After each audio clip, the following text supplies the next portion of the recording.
When you've been wearing a watch all day and you forget that it's on your wrist, you know that that's a watch that's really well designed. And that's what we've got here. I've got a couple of prototypes from Dorenzo, and this particular watch, it's not a new watch. It's actually the return of a watch that was first released around 5 years ago. It's called the DRZ02R Aerolite. And the R stands for reduced, because this watch is smaller than the original, more refined in so many areas, and I tell you what, it's got such a nice vibe about it that wearing it all day on the wrist, I have not even felt it, because the comfort factor has been superb. And the case shape on these are very impressive. They've got concave sides with very sharp polished bevels. It's a cushion case, and I've got to be honest, to me it reminds me of those stones, those beautifully polished stones you used to find on the beach. You'd pick them up and you just throw them. You'd skid them across the water, and then after the stone finished skipping on that water surface, you think, gee, I shouldn't have thrown that stone away because it was such a nice stone. Well, these you don't have to throw away. Now, they're not a perfect watch. There are a few little niggles that I found on this watch throughout the week's experience, and I'm going to share that with you guys. And looking closely at the dimensions of the watch, having a 39mm case diameter with a lug-to-lug of 43.5mm, that is excellent. Even that case height at 11.3mm has been such a superb experience. Now, the crown is a 6.4mm push-pull crown. It is loomed, and the watch offers 100 meters of water resistance, and the total weight of this watch on this bracelet sized to my 18cm wrist comes in at exactly 146 grams. And I did say that the watch is retro, and being rectangularish, as you can see, even though it's 39mm, it does have a more pronounced, a bigger presence on the wrist, which is great. So looking at that height, I measure 11.3mm, and having a massive taper on that bracelet from 28mm all the way down to 17.9mm at the clasp. The comfort has been superb. I've not felt it all week, because with this watch I've caught myself a couple of times throughout the day feeling my wrist, thinking I forgot to put my watch on, but it's been there. And the different colored dials wear differently on the wrist. As you can see with this black one, it actually looks a little bit smaller. And I think for me, a watch of this design is screaming color.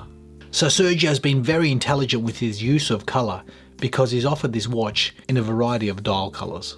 So I'm going to leave the links in the description for you guys to check that out, because the mood of this watch changes with different colorways.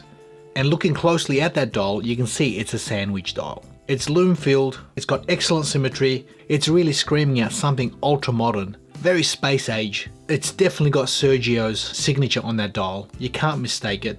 But it's also got a familiarity about it, which I think is credit to really well designed pieces. Now, I did credit a lot of the comfort to that bracelet.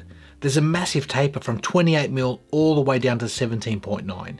And if you look, it's got solid end links there, quick release. They drop straight down, as you can see. Very nice articulation. The watch also offers screw pins, and the bracelet also comes on an optional twin trigger butterfly clasp or a milled fold over with 5 micro adjustments. And I've not actually tried it on the fold over because the comfort on this butterfly clasp has been great. It's got 2 half links on each side, so the fine tuning to get this right has been real easy. Now if I turn the watch over, you'll notice there's an exhibition case back. It's a sapphire crystal, and behind that case back lies a Sellita SW200. And on both these watches, even though they're prototypes, they've actually been running really, really well.